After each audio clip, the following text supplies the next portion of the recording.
Hello buddy, iNathanJagger here and welcome back to another video about iAppleNerd. In this video I'm going to explain to you why I do not think anybody should download the beta OS from Apple for any of the devices. This includes the public beta as well as the developer beta. Now, Apple's WWDC 2020 event happened a few days ago, and with that the developer beta of all OSs was released to developers only.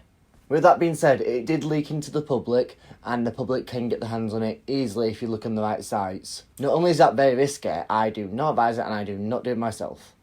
The public beta will be released later on this year, but no specified date yet.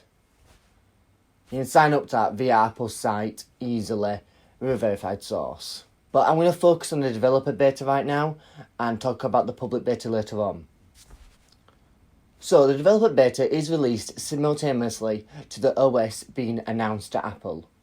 This OS is aimed at developers only. The developer OS is very much a baseline OS that developers can actually download and get their application to work seamlessly on all the products. The developer beta is made for developers to make their apps work perfectly, nothing more. It's very much making the OS and the application work seamlessly with no trouble. This is why it's only made for developers, because it's so baseline, developers need to catch up with the new OS before it's released to the public. Otherwise, you've just got a load of customers that complain that the application won't work, and developers rushing to fix it. This is why it isn't released to the public, it is released to developers directly. And somebody ends up leaking the developer OS to public and letting anyone else download it. Not only is this very, very risky for anybody who downloads it, it's also not right for them, because it makes it so one product could be like a needle in a haystack and not work with anything else, or be very awkward working with other things. Now, the public beta is made much differently. The public beta is when the OS is more fined out and perfect, and when the application actually works with the OS without any trouble. But the public beta doesn't come all perfect, it has its downfalls.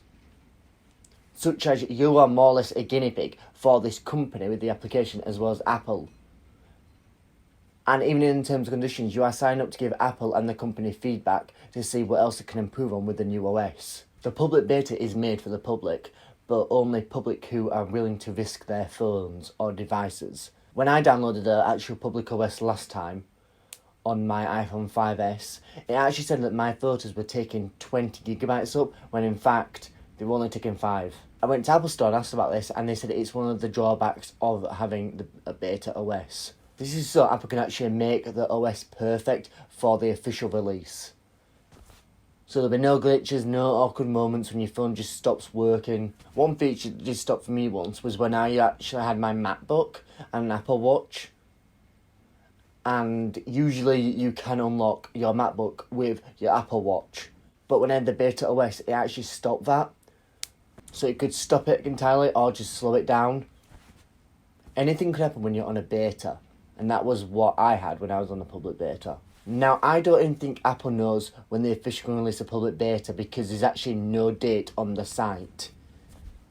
I think they just wait until all the developers say, we're ready, and then they'll put it public. Which is why you can sign up for emails on updates, what's going to happen.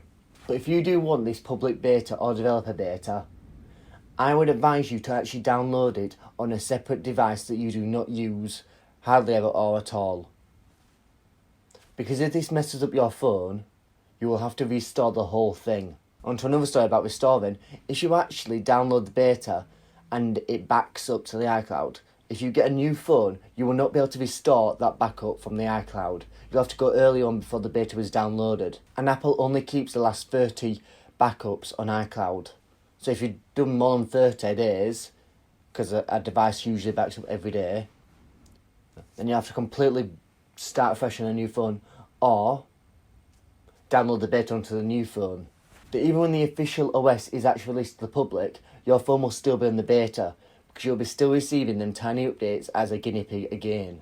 This is why I never suggest downloading the beta, because your phone will just mess up for life until you get a new one. So that's why I don't think anybody should get a beta, and I don't think you should either. There's so much to risk, and not enough to gain from it.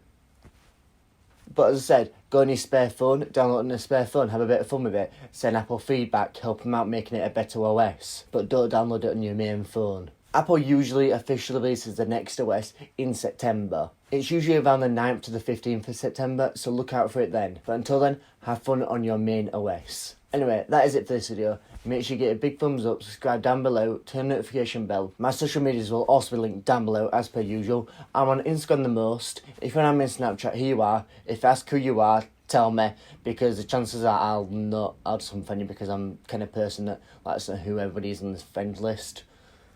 But until then, stay home, stay safe, and I'll see you in the next one. I have a dream, that's all I need. I'll make it happen with some work and belief. Know what I want, so I'll take it on. I'll make mistakes, but mistakes make you strong.